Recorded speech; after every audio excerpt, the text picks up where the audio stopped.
Itachi versus Minato, अगर ये दो लीफ शिनोबी आपस में लड़ते हैं तो दोनों में से कौन जीतेगा ये चीज तुम लोग को इस वीडियो में पता चल जाएगी। बट जो भी इटाची फैंस हैं ये एक अलग ही दुनिया में रहते हैं, क्योंकि जब भी इन लोगों को एक बहुत ही स्ट्रॉन्ग ओपोनेंट देखने के लिए मिलता है तो ये लोग इटाची को उससे लड़वा देते हैं। और इंटरेस्टिंग बात यह है कि खुद ही जितवा भी देते हैं। कभी ये इटाची को मादरा से लड़वा दे रहे हैं, कभी इटाची को जिराया से लड़वा दे रहे हैं, तो कभी इटाची को पेन से लड़वा दे रहे हैं। बस हैरानी की बात यह है कि अभी तक किसी इटाची फैन ने इटाची को किसी ओत्सुजुकी से नहीं लड़वाया, पर शायद लड़वा भी दिया हो तो इटाची फैंस के हिसाब से वहां पे भी इटाची ही जीतेगा। तुम लोगों को मेरी बातों से लग रहा होगा कि शायद मैं इटाची से हिट करता हूं, भाई ऐसा नहीं है। मैं भी इटाची कैरेक्टर को बहुत ज्यादा पसंद करता हूं। मतलब ऐसे बंदे को कौन ही पसंद नहीं करेगा, जिस बंदे ने भाई अपने पूरे खानदान को मौत के घाट उतार दिया अपने विलेज के लिए, और उसके बावजूद भी वो विलेज के लिए काम करता रहा। इतना बड़ा दिल वाला आदमी और इतना ताकतवर आदमी किसी को क्यों नहीं पसंद होगा। बट इटाची जैसे कैरेक्टर को हर किसी से लड़वा देना और खुद ही जितवा देना ये बिल्कुल भी अच्छी बात नहीं है। तुम लोग खुद इटाची के कैरेक्टर को खराब कर रहे हो।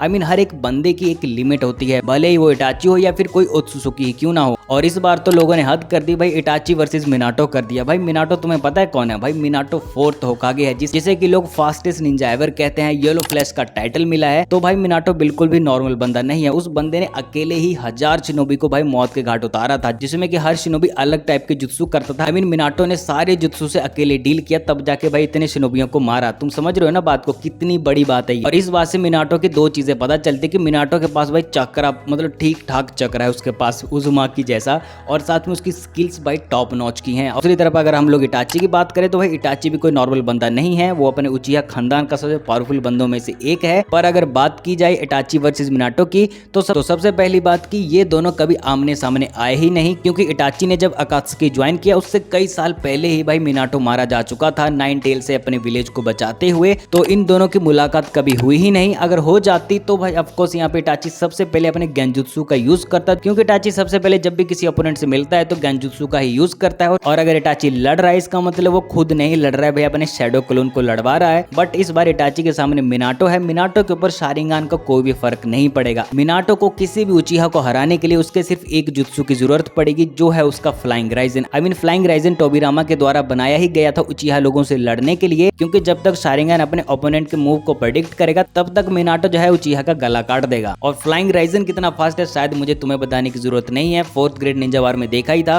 भाई। 8 इनर गेट भी फ्लाइंग राइजन के आगे फीके पड़ गया। तो मिनाटो के आगे कोई भी नॉर्मल शारिंगान वाला तो टिकेगा ही नहीं। अब इटाची भी कोई नॉर्मल पर्सन तो है नहीं। जब इटाची को पता चलेगा कि वो किसी नॉर्मल ओपोनेंट का सामना नहीं कर रहा है तो भाई वो भी अपने दिमाग से काम लेगा। बट इस बात का भी इटाची को कोई फायदा होगा नहीं, भले वो अपना कितना ही दिमाग क्यों ना लगा ले। बट दूसरी तरफ मिनाटो है, क्योंकि मिनाटो जो है ना फाइट्स के दौरान उसका दिमाग और ज्यादा तेज चलने लगता है। तेज तो चलता ही है, साथ में इंटरेस्टिंग बात है कि वो अपने दिमाग को पूरी तरह शांत रखता है। तुम्हें याद होगा जब ओबिटो ने लीफ विलेज के ऊपर हमला कर दिया था तो उस टाइम पूरा का पूरा लीफ विलेज खतरे में था, उसकी खुद की फैमिली खतरे में थी। बट इस सब के बावजूद भी मिनाटो फटाफट प्लान बनाता है और ओबिटो को इजीली हरा देता है। मतलब ओबिटो ने भी नहीं सोचा था कि वो इतना जल्दी हार जाएगा। भाई ओबिटो उस टाइम कोई नॉर्मल शिनोबी नहीं था, उसने भाई अपने गेंजुत्सु से 9 टेल को अपने कंट्रोल में कर रखा था। अब बहुत सारे लोग बोलेंगे कि इटाची के पास सिर्फ उसका गेंजुत्सु ही नहीं और भी स्किल्स हैं, जैसे कि इज़ानामे, इज़ानागी, अमेतरासु। तो भाई अमेतरासु तो मिनाटो का कुछ नहीं बिगाड़ पाएगा, क्योंकि जब तक मैंने इटाची अमेतरासु चलाएगा तब तक मिनाटो इटाची के पीछे खड़ा होगा। और बात करें इज़ानामी, इज़ानागी की तो इटाची रियलिटी को चेंज कर सकता है बट मिनाटो से बच नहीं सकता। और मिनाटो को भी ज्यादा देर ये समझने में लगेगी नहीं कि यहाँ पे कुछ ना कुछ तो झोल है, और वो उस तरीके से अपने प्लान को चेंज कर लेगा। अब इटाची के पास इन सारी स्किल्स को यूज करने के बाद सिर्फ एक चीज बचती है, वो है सुसानो। अगर इटाची सुसानो यूज करता है मिनाटो के खिलाफ तो तुम्हें पता होना चाहिए, क्योंकि मिनाटो के पास सिर्फ भाई उसका फ्लाइंग राइजन ही नहीं,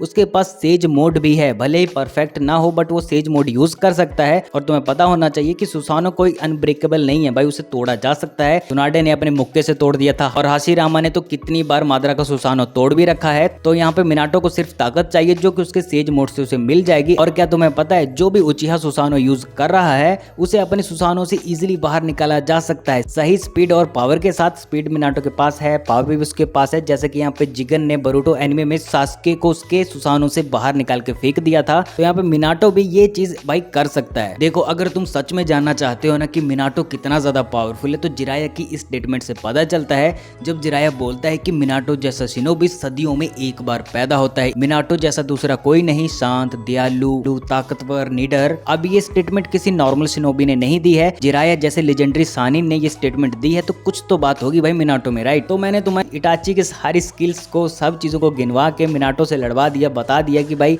कौन स्किल कैसे बीट होगी, तो इटाची कुछ भी कर ले पर मिनाटो से नहीं जीत पाएगा। अब इस स्टेटमेंट को सुनने के बाद बहुत सारे इटाची फैंस बहुत सारी गालियां देंगे, तो भाई तुम दे सकते हो क्योंकि भाई सच तो सच है, इसमें मैं क्या ही कर सकता हूँ। बाय द वे जो भी लोग मेरी इस बात से एग्री करते हैं मुझे कमेंट करके जरूर बताना, और वीडियो अच्छी लगी तो वीडियो लाइक शेयर और चैनल को सब्सक्राइब करना मत भूलना।